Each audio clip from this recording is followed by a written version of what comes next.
सेना ने पाकिस्तान को अब तक के सबसे छोटे युद्ध में परास्त कर दिया और इसके पीछे भारत में बने हथियार और डिफेंस सिस्टम की बहुत बड़ी भूमिका थी। ऐसे कवच जिन्होंने पाकिस्तान के हमले को नाकाम किया और ऐसे हथियार जिनके आगे पाकिस्तान ने घुटने टेक दिए। देखिए उधमपुर से आकाश शर्मा की वर्ल्ड एक्सक्लूसिव रिपोर्ट।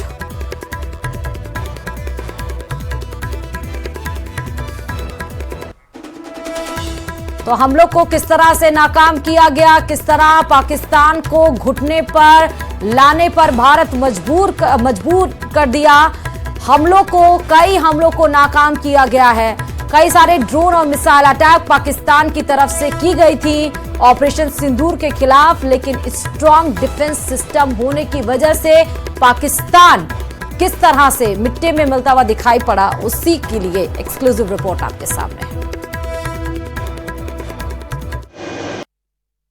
ऑपरेशन सिंदूर के जरिए इंडियन आर्म्ड फोर्सेस ने एक बेहतर सिनर्जी और कोऑर्डिनेशन का परिचय दिया है और इसी कोऑर्डिनेशन में आकाशतीर जैसे सिस्टम्स ने एक महत्वपूर्ण रोल निभाया है। इस समय मेरी मौजूदगी एक ऐसी अनआइडेंटिफाइड जगह पर है जहां पर मैं आपको आकाशतीर की वही कंट्रोल यूनिट दिखा रहा हूं जिसका इस्तेमाल ऑपरेशन सिंदूर में किया गया था। दरअसल ये एक यूनिट है जिसके माध्यम से किसी भी तरह के थ्रेट को डिटेक्ट, आइडेंटिफाई और एंगेज करने का काम किया जाता है। इस सिस्टम के माध्यम से, यहां तक कि इस पूरी यूनिट के माध्यम से न सिर्फ आप अपने ग्राउंड स्टाफ से कनेक्टेड रहते हैं, बल्कि इंडियन एयरफोर्स के कमांड और कंट्रोल सेंटर जो देश की अलग अलग जगहों पर बने हुए हैं, उनसे भी समन्वय बनाया जाता है।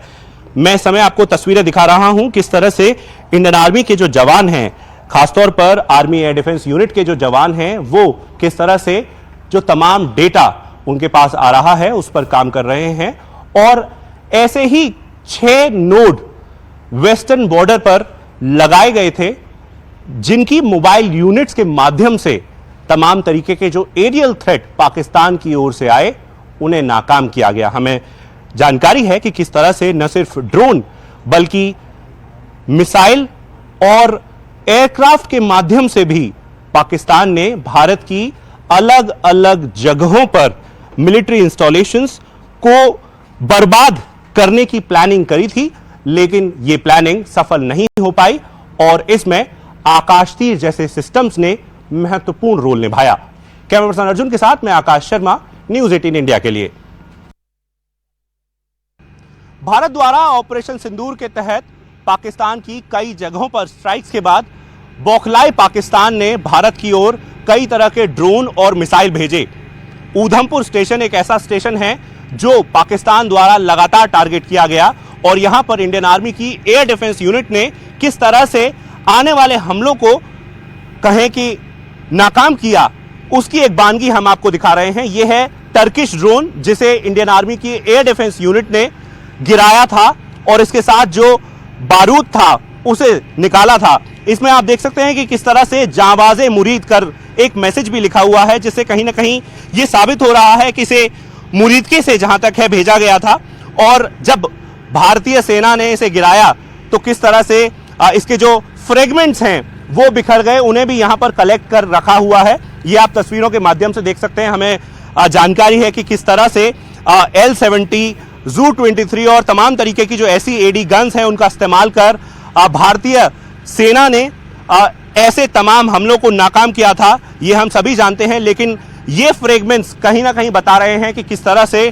टर्किश ड्रोन्स का इस्तेमाल इस पूरे हमले में किया गया था और तमाम कोशिशों के बावजूद एक भी हमला सफल नहीं रहा। और ये अगर हम इस ड्रोन की बात करें तो तमाम तरीके की चीजें इस पर लिखी हुई हैं और चूंकि मुरीदके एक ऐसी जगह है जहां पर भारतीय सेना ने कहें कि स्ट्राइक की थी, वो इस जो तमाम तरीके की जो राइटिंग है या तमाम तरीके के जो मैसेज लिखे हुए हैं उससे कहीं ना कहीं ये साबित हो रहा है कि ये मुरीदके से भेजा गया था। ये एक टर्किश ड्रोन है, YEHA-3 इसे कहा जाता है और इसके कहीं ना कहीं रैकेज यहाँ ऊधमपुर में मौजूद है। ऊधमपुर की मिलिट्री साइट्स को टारगेट किया गया था, साथ ही यहाँ के कहें कि जो एयर स्ट्रिप है उसको भी टारगेट किया गया था।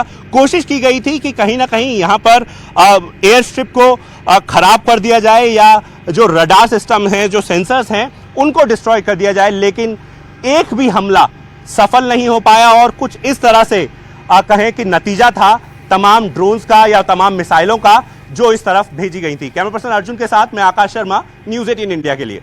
बड़ी खबर इस बीच आपको बता रहे हैं, पाकिस्तानी जासूसी नेटवर्क पर एक्शन देखने को मिला है। नूह में पाकिस्तानी जासूसी नेटवर्क का पर्दाफाश किया गया। नूह में एक और आरोपी तारीफ की गिरफ्तारी हुई है। तारीफ की तस्वीरें दिखा रहे हैं, हरियाणा के नूह से इसकी गिरफ्तारी। तारीफ पर पाकिस्तान के लिए जासूसी करने का आरोप है। नूह से 2 दिन में दूसरी गिरफ्तारी से हड़कंप मच गया है। 2 दिन पहले अरमान को भी पुलिस ने गिरफ्तार किया था। जासूसी मामले में अब तक 7 लोग गिरफ्तार किए जा चुके हैं। हरियाणा के नूह में जासूसी नेटवर्क का बहुत बड़ा पर्दाफाश हुआ। जासूसी के आरोप में हरियाणा पुलिस और केंद्रीय जांच एजेंसियों ने नूह से एक और आरोपी तारीफ को गिरफ्तार किया है। आरोपी हनीफ पर पाकिस्तान के इशारे पर जासूसी करने का आरोप है।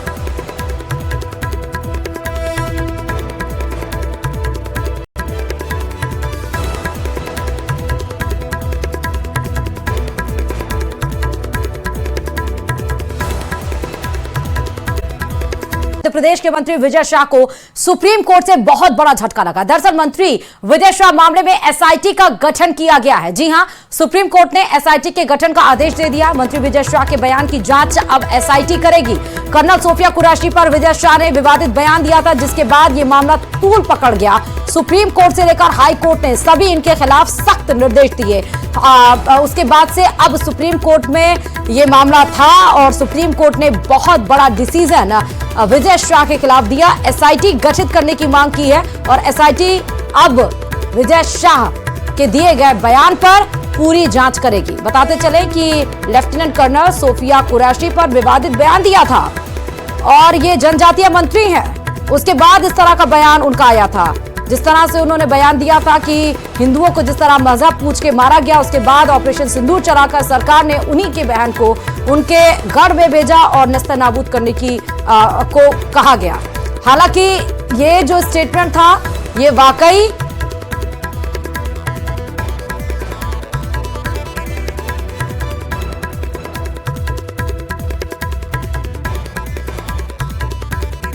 देखिए कि जिस तरह से आपको बताया जा रहा है कि बीजेपी के मंत्री विजय शाह जिस तरह से उन्होंने गैर जिम्मेदाराना जो स्टेटमेंट दिया, उसके बाद से बवाल तो मचा ही, विपक्ष इसको लेकर हमलावर हुआ। लेकिन सबसे बड़ी बात कि सुप्रीम कोर्ट और हाई कोर्ट ने भी इसके ऊपर एतराज जताया और कहा कि संवैधानिक पद पर तैनात एक व्यक्ति को इस तरह से स्टेटमेंट देना बिल्कुल गैर जिम्मेदाराना है।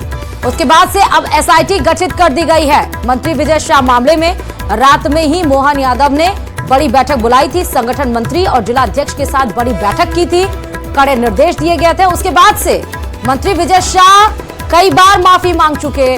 कई बार उन्होंने जो स्टेटमेंट कर्नल सोफिया कुरैशी पर दिया था उसको लेकर कई बार उन्होंने माफी मांगी, लेकिन अभी भी उनकी मुश्किलें खत्म होने का नाम नहीं ले रही हैं। यानी कि जोश में जो उन्होंने होश गंवाए अपने, उसके बाद अब एसआईटी का गठन और इस पूरे मामले में अब एसआईटी जांच करेगी।